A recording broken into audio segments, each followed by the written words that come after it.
Yang keempat, ciri-cirinya yaitu ia tidak malu bertanya bila memang belum mengerti. Orang yang bertanya ketika dia belum mengerti itu dapat menambah pengetahuan dia. Nah, tadi kita kembali pada ciri-ciri orang pada usaha-usaha atau cara-cara untuk menanamkan percaya diri, yaitu dia senantiasa menambah ilmu pengetahuannya. Dengan bertanya, maka orang yang percaya diri itu akan menambah ilmu pengetahuannya. Kemudian kalau orang yang tidak mau bertanya, berarti dia tidak akan bertambah pengetahuannya. Dia akan tetap tidak tahu selama ia tidak menanyakannya. Nomor 5, yaitu tidak was-was atau ragu dalam melakukan sesuatu. Nah, orang yang ragu dan was-was itu adalah temannya setan. Kalau orang yang optimis, berarti dia senantiasa percaya diri, senantiasa dia sadar bahwa dia memiliki kemampuan dan dia mampu melakukan sesuatu atau melakukan perbuatan, segala perbuatan yang ia hadapi. Selanjutnya yaitu tentang hikmah, bersikap percaya diri. Hikmah itu adalah manfaat memiliki sikap percaya diri. Orang yang memiliki sikap percaya diri berarti ia dapat menyelesaikan suatu pekerjaan dengan sebaik-baiknya. Karena orang yang memiliki sikap percaya diri kan tadi pasti dia memiliki pengetahuan yang banyak, dan kalau orang yang memiliki pengetahuan yang banyak berarti dalam mengerjakan sesuatu dia paham apa yang harus ia lakukan, dan dia optimis atau percaya bahwa dirinya itu mampu melaksanakan pekerjaan tersebut. Misalnya Bu Dinar menyuruh anak-anak kelas 3 khususnya 3B untuk menyelesaikan menulis surat Al-Alaq, misalnya ayatnya 1 sampai 19 misalnya. Nah, itu loh Bu, kok banyak sekali Bu. Kalau misalnya anak-anak kelas 3 memiliki sikap percaya diri yang sangat baik, maka dia mampu mengerjakannya. Dia yakin meskipun banyak saya bisa mengerjakannya. Saya telah diberi Allah kemampuan yang bagus. Saya sudah diciptakan oleh Allah dalam keadaan yang istimewa. Berarti saya mampu mengerjakan meskipun tugasnya sulit. Seperti itu. Misalnya lagi ada hafalan SKU dan suratnya panjang-panjang. Duh, itu kan sangat sulit Bu. Jangan lupa kalian harus percaya diri, jangan mudah putus asa walaupun pekerjaannya sangat sulit ya. Tetap percaya saya mampu, meskipun itu dihafalkannya sedikit-sedikit, meskipun hafalannya sedikit-sedikit, tapi kan nanti insya Allah ayat yang panjang itu bisa dihafal. Harus sabar, tidak boleh putus asa, dan tetap semangat. Kemudian manfaat dari sikap percaya diri yaitu terhindar dari rasa khawatir dan rasa gelisah. Orang yang percaya diri, di dalam hatinya itu hanya ada ketenangan, sehingga tidak ada rasa khawatir dan gelisah. Karena apa? Karena dia yakin apa yang ia lakukan itu sudah benar. Dia memiliki kemampuan yang bisa dimanfaatkan dalam melaksanakan sesuatu segala pekerjaan yang ia hadapi dalam kehidupannya. Dan dia senantiasa tadi bertawakal atau berserah diri kepada Allah atas apa yang ia dapatkan, baik jelek atau baik itu, hasil yang jelek atau hasil yang baik, memuaskan atau tidak memuaskan, itu adalah hasil dari Allah setelah belajar, berusaha, berdoa secara maksimal atau secara bersungguh-sungguh, berdoa dengan sungguh-sungguh, belajar dengan sungguh-sungguh, ikhtiar dengan sungguh-sungguh, akhirnya dia tawakal. Sehingga orang yang tawakal ia senantiasa tenang, terhindar dari rasa gelisah dan khawatir. Selanjutnya yaitu selalu siap dalam situasi dan kondisi yang bagaimanapun. Karena apa? Karena ia mampu, karena ia sadar kalau ia mampu. Bagaimanapun situasi dan kondisinya, dia tetap siap dan tetap melaksanakan siap. Dia tidak akan pernah melaksanakan maaf saya tidak bisa, itu tidak. Itu adalah kata-kata orang yang tidak memiliki sikap percaya diri itu adalah kata-kata orang yang pesimis, yang selalu ragu-ragu di dalam hatinya. Orang yang optimis selalu bilang, ya Bu, saya siap. Misalnya Bu Dinar menyuruh Mas Ozil untuk menghafal. Mas Ozil silakan menghafalkan surat An-Naba, padahal itu suratnya banyak, ayatnya banyak sekali, dan termasuk surat yang panjang.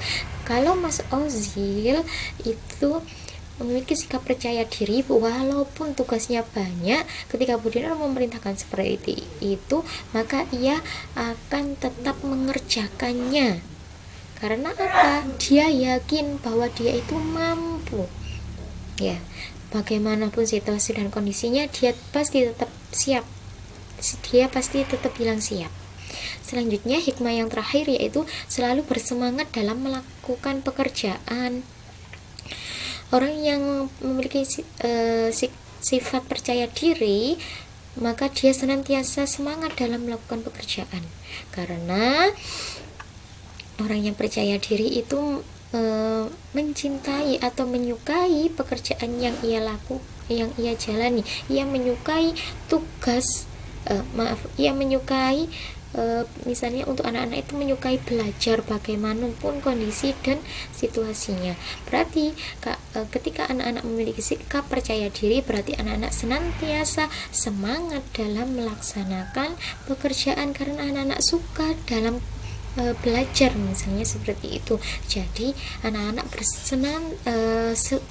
semangat dalam melaksanakan pembelajaran atau dalam belajar, meskipun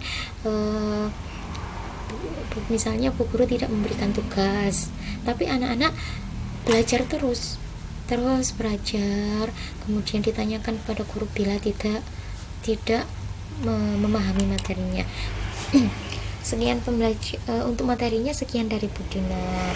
Hanya itu untuk materi percaya diri. Apabila ada materi atau ada materi pembelajaran yang tidak difahami oleh anak-anak, silakan ditanyakan ke Bu Dinar. Meskipun pembelajaran daring, tetap kalau misalnya tidak paham boleh bertanya, ya, boleh melalui WA, voice note boleh, mengetik juga boleh. Yang penting anak-anak kalau tidak paham langsung bertanya, nggak boleh memendam ketidaktahuannya itu, sehingga nanti anak-anak pengetahuannya tidak bertambah. Bu Dinar malah suka kepada anak-anak yang bertanya. Berarti itu tandanya anak-anak memperhatikan Bu Dinar ketika menjelaskan, ya. Jangan ada pikiran kalau misalnya orang yang bertanya berarti dia tidak bisa. Bukan seperti itu semuanya. Anak-anak itu pintar-pintar. Nanti kalau anak-anak bertanya itu tambah pintar, tambah pengetahuan, ya. Nah, kalau sudah paham tentang materi sikap percaya diri yang telah Bu Dinar jelaskan pada hari ini, tibalah kita pada penugasan. Nah, penugasan pada hari ini yaitu mengerjakan kuis yang nanti linknya atau alamatnya akan Bu Dinar kirimkan ke WA grup. Nah, kuis ini nanti itu harus ditulis nama lengkapnya, kemudian di screenshot hasilnya dan kirimkan ke Bu Dinar sebagai laporan kalau kalian sudah mengerjakan. Nah, kuis ini paling lambat dikerjakan pada jam 8 malam atau 20.00. Bagi orang tuanya yang masih bekerja, bisa dikerjakan nanti menunggu orang tuanya sudah kembali bekerja. Nah, setelah mengerjakan kuis, anak-anak juga ada tugas LKS halaman 7-8 dikerjakan di LKS langsung, dikumpulkan pada hari Kamis 13 Agustus 2020. Dikerjakan sendiri-sendiri, dikerjakan sendiri. Bu, kalau misalnya saya minta bantuan orang tua, ya nggak apa-apa, minta bantuan orang tua, ya. Untuk kuisnya seperti ini. Jadi nanti ketika link yang Bu Dinar bagikan itu kalian klik, kemudian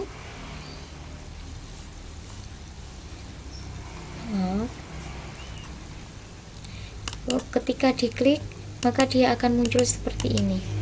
Nah, pada halaman kuisis jangan lupa tulis nama lengkap kalian, misalnya Siti Fatimah. Nah, ditulis nama lengkapnya dengan menggunakan huruf kapital, kemudian baru mulai game. Nah, seperti ini. Nanti anak-anak harus mengerjakan dengan baik. Kemudian kalau misalnya ada soal yang tidak kalian pahami, boleh ditanyakan kepada Bu Dinar. Ya, terima kasih. Sekian pembelajaran dari Bu Dinar. Apabila selama menjelaskan materi Bu Dinar banyak kesalahan, maka Bu Dinar mohon maaf yang sebesar-besarnya. Sekian dari Bu Dinar. Assalamualaikum warahmatullahi wabarakatuh. Sampai jumpa minggu depan. Semoga anak-anak senantiasa sehat dan tetap semangat dalam belajar. Jangan lupa sholatnya, jangan lupa hafalannya ya. Pilih yang paling mudah, satu saja. Doa boleh, surat pendek boleh, atau Asmaul Husna boleh. Kalau suratnya panjang boleh sedikit-sedikit, misalnya 3 ayat boleh. Ya, sekian dari Bu Dinar. Assalamualaikum warahmatullahi wabarakatuh. Sampai bertemu minggu depan.